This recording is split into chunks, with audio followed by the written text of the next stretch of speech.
Welcome back. Dragon Ball Sparking Zero has been consuming my life for the last week, so I haven't really been covering sneaker news. So let's go over everything that's happened in the last week. First, we have the announcement of the return of the Air Jordan 5 Fire Red Black Tongue. My all-time favorite 5 of all of 5. I know a lot of people like the black metallics. This is my number one. These last released in 2013. This is my pair. I wear them, of course. And they still look pretty good outside of the material. Please upgrade the material because these is pretty much like plastic. You see how stiff that is? It's crazy. So that's good news that we getting these in 2025. And to be honest with you, this 2025, I feel like half of this stuff gonna get canceled or delayed till 2026. We done already seen it with 2024. What makes us think that 2025 is gonna be any different? Of course, we get a Nike Air on the back, and I can't wait because this is my favorite 5 of all times. So I'm excited. And next, we got the Olive 9 releasing next month. Me personally, the Olive 9 has always been a particular Jordan that everybody asks for. They want it so bad. Oh my God, it ain't been out in so long. Then they come out and nobody buys it. They go on sale, everybody forget about them, and then all of a sudden they was like, oh my God, whatever happened to the Olive 9s? It's like they came out and you didn't buy them. So a lot of these Jordans to me is like they release them, they sit, then they vault them for a little while, and then everybody claim that they want them, and then they release and nobody buys them. So look, if you want the Olive 9s, all praises to you, go ahead. I hope they don't do nothing weird like try to limit them on purpose to try to get the hype up. But I feel like anybody who trying to get these 9s, they gonna be able to get them. So y'all enjoy those. Me personally, I like the Olive 13s better because 13s is my favorite model. But I'm not mad at anybody who rocking with these Olive 9s. So hey, they coming back out. Y'all didn't cry for them so much, so now y'all can get them. So hey, congratulations. Next is they officially announced that we have a February release for the reimagined Black Toes.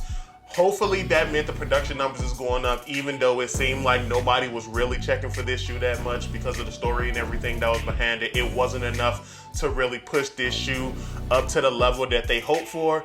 So look, we all know February gonna be packed, especially around All-Star Weekend. We get a lot of crazy releases, a lot of random stuff that drop around that time. So if you going after these, good luck. You shouldn't have a problem because I'm hoping the hype wasn't necessarily there at first.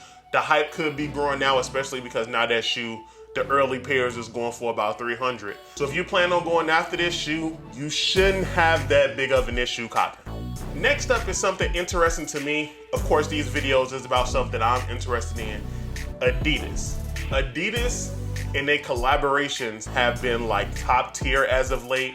And me personally, I believe that Adidas don't really got that many appealing models in my personal opinion. But when it comes to collaborations, they kind of like killing Nike. They killing Nike like bad. Because Adidas is willing to go out there and collaborate with the people who like, when we see those ads and stuff on like Instagram or something, where somebody made like a custom Dragon Ball Z Jordan 5 and this and that, Adidas actually collaborated with Dragon Ball Z. And this time they're collaborating with The Simpsons once again for a Werewolf Flanders collaboration based on the 1999 Treehouse of Horror 10. They're doing it on an Adidas Rival Low. I like this shoe. I really like this shoe. And I'm not the biggest fan of a lot of Adidas models, but the Rival Low is decent. And I like what they did with it. They did the furs on the sides for the werewolf fur. They did a dark olive and like a somewhat light brown, look like decent quality leather. And that pink sock liner kind of doing it for me.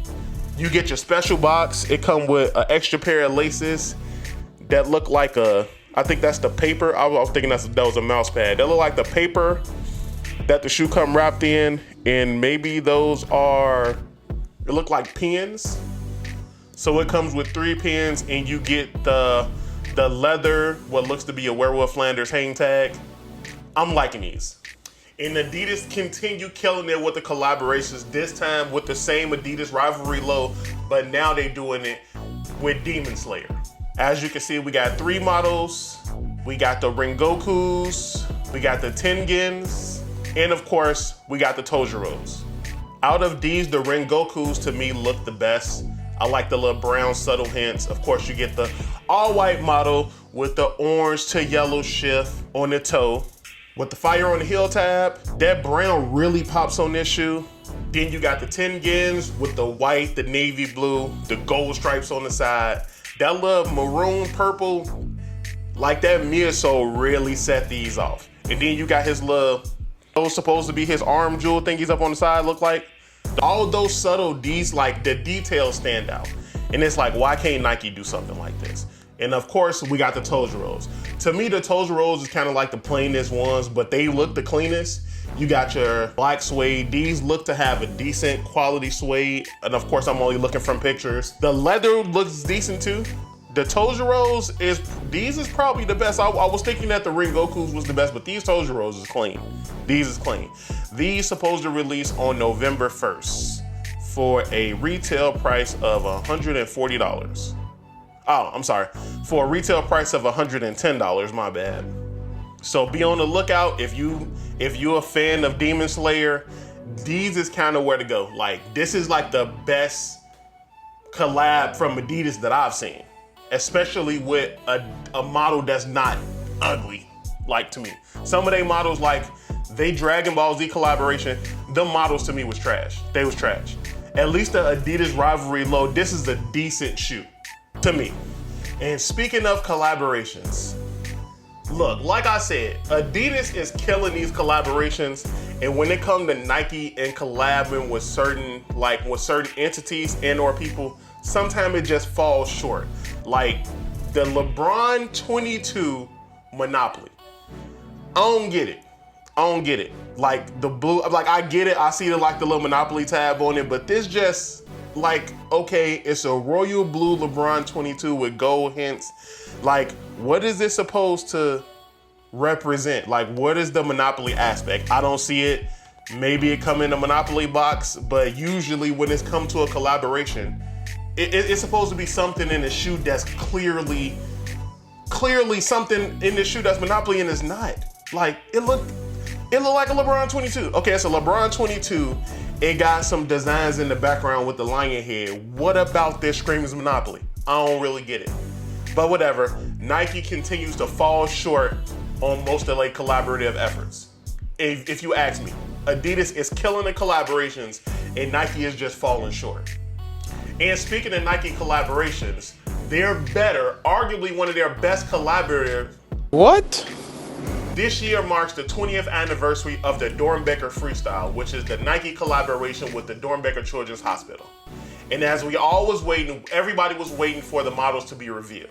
It looks like we have a Air Jordan 6, like usually we always get a retro Jordan.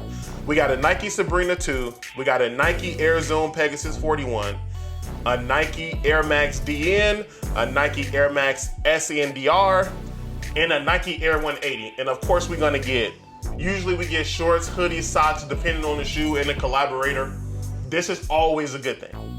They never really miss with these things. And of course, if you want to learn more, you can go onto the Nike website. They have their designers, the inspiration behind each shoe, and the illness that particular child is dealing with. The Doernbecher Freestyle program has always been one of my favorite things that Nike do every year. And usually it produces some of the most hyped shoes of the year. And with that being said, let's get into that Air Jordan 6. So it looks like this Air Jordan 6 is like mismatched.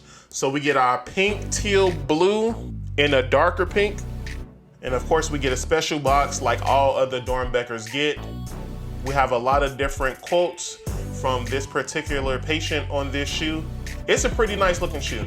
If you want to go into details and get the story, go on to Nike.com and check out their Doernbecher collection. And since it's the Doernbecher 20th anniversary, they'll be releasing or putting up for auction 20 pairs of a Doernbecher Air Jordan 20.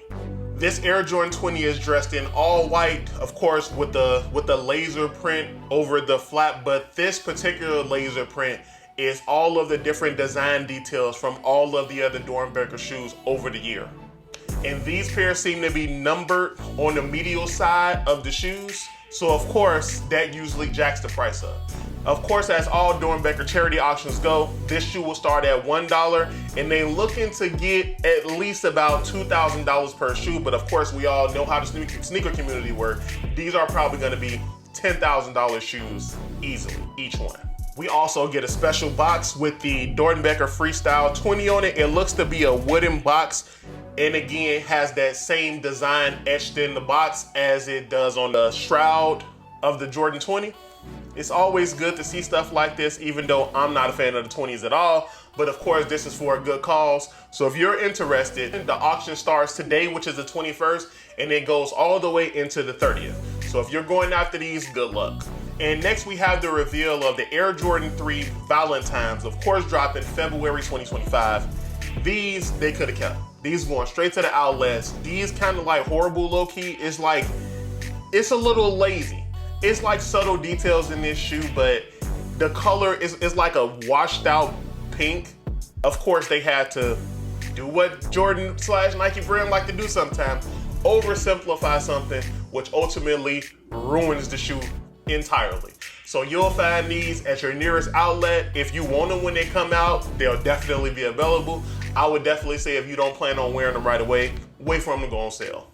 And last but not least, we have the release date of the Travis Scott One Low Velvet Brown, which is December 21st, for a retail price of $150, of course, but we all know that $150 is gonna turn into $450 or whatever y'all decide that y'all wanna pay for these shoes. If you can get them, great. If you can't get them, enjoy spending at retail. We got a brown upper with the black swoosh. The brown is aggressively darker. It's a lot darker than I thought it was gonna be at first. This is more reminiscent of the Phantoms to me. I know it sounds weird because it looks black, but I'm pretty sure in the light it don't look like that. Of course, they come with black laces and pink laces, and they come with light brown laces in the shoes. If you're going after these, enjoy the hassle, because as we know, they're gonna fly off the shelf. I believe I covered everything that's interesting or important to me. I know they're gonna talk about the Wu-Tang Dunks, the special packaging. Like, come on, nobody's gonna be able to get those. They're gonna be media, and influencer exclusives, and anybody who willing to pay that extra $100, $500, $1,000, however extra is gonna be for that box, then hey, all praises to you. Like, at the end of the day, if you like the shoe, go for it. But if you want to pay the extra $800, $900 for a box, hey, do your thing. Supposedly it's gonna be a lot more Wu-Tang Dunks than we think, like the quantity wise, but of course, this is a heavily sought after shoe, so people gonna go after it, but whatever. Ain't really too much care about those that much. Like, hey, if you get them, great. If not, cool. Bang. That's just me. So that's all I got for this week. I think that's everything as far as relevant news, at least in my opinion. As always, if you made it to the end of this video, I appreciate it. And remember to like, share, and subscribe, and let me know things that you'll like to see going forward, especially in 2025 when it comes to Jordan brand and these shoes. What do you think about Nike and their laziness when it comes to certain collaborations, and how they letting Adidas kill them when it comes to collaborations? Adidas may not have the popular models, but they definitely got the creative side of it down, and it seemed like Nike is the complete opposite. So what do you think? Let me know in the comment section below. As always, remember to like, share, and subscribe to this video, and stay tuned to the next video. I'll see you soon. Peace.